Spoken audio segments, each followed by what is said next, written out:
What exactly are brands lacking in the social business area? Well, I think, I'm not sure they even realize it quite yet. I think what they're dealing with today is chaos. So let me explain. There are many studies that show that a lot of large companies and even smaller companies have multiple social media channels. And part of that is because there was this bright and shiny object called social media, so everybody jumped in right away.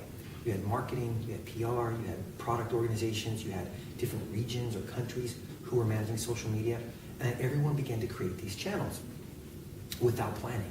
So now what you're seeing is companies trying to say, okay, let's take a step back, let's consolidate some of these channels, let's figure out who owns these channels, let's document roles and responsibilities so that we all know moving forward who is responsible for what. Let's set up systems and programs and processes so that if we decide to launch a new program in, let's just say, Google Plus or Twitter, that there's the right protocols that companies are going through so we can avoid having multiple channels, which end up confusing the customer. So I think today, organizations are trying to figure out how to leverage that thinking, how to leverage some of that support, not just from across marketing and PR, but also from leadership within the company. Okay. So how do you suggest that brands can be a proper social business instead of just a brand that leverages social media? Well, I think that they're starting to do that slowly in pockets. So, they're realizing that the result of social media and not planning, they're seeing a variety of different triggers within the organization. For example, employees who are using social media inappropriately. They're getting in trouble for what they share on Facebook, and part of that is because they don't have a policy, they don't have training in place. And so companies are getting smart and they say, okay, we have all these social media channels, we have X number of employees, let's put together a policy.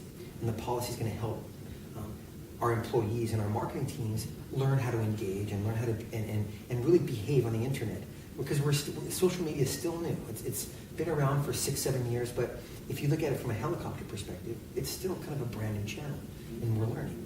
So I think business today is really focusing on making sure that they are doing the right thing and training their employees, because again, it's going back to the kind of the chaos that social media has caused. So they're backtracking, they're planning, and with the end result of a better marketing organization, better communication structure, better and more integrated metrics, and that's always better for the community because they get one voice. They're not getting bombarded with different messages with different tones from the same company. It's one voice. It's consistent, and that's how you change behavior. Does it matter for any business to be a social business? Do they have to be on every social networking channel, or is it okay if they're just on one but they just do it really well? I would say the opposite. I would say a strong social business wouldn't have social media channels in every social network. Because the truth is, with social business, through planning, you're going to understand the majority of my customers are in Facebook. And 1% of my customers are in Twitter. So if 90% of my customers are in Facebook, I'm going to dedicate time, my resources, my financial investment into Facebook. So in the early days, before there was this concept of social business planning, you had companies saying, oh, here's a brand new social network. Here's Pinterest. Let's create a Pinterest account. And then here's Instagram. Let's do that too.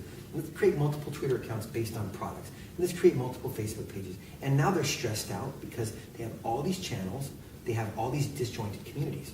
So a smart social business will say, okay, we don't have the resources to hire a community manager for Twitter, but we do have a team dedicated to Facebook. So let's hold off. Let's do this right in Facebook.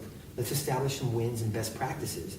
And then when we can get budget or to hire an agency or hire a community manager, once we have our content plan and our measurement plan and our moderation policy, then and only then will we think about branching off into another network, whether it be Twitter, whether it be Google+, whether it be an additional Facebook page, or whether it be a local organization expanding into a different region. Having that plan, that infrastructure, is what will define a social business.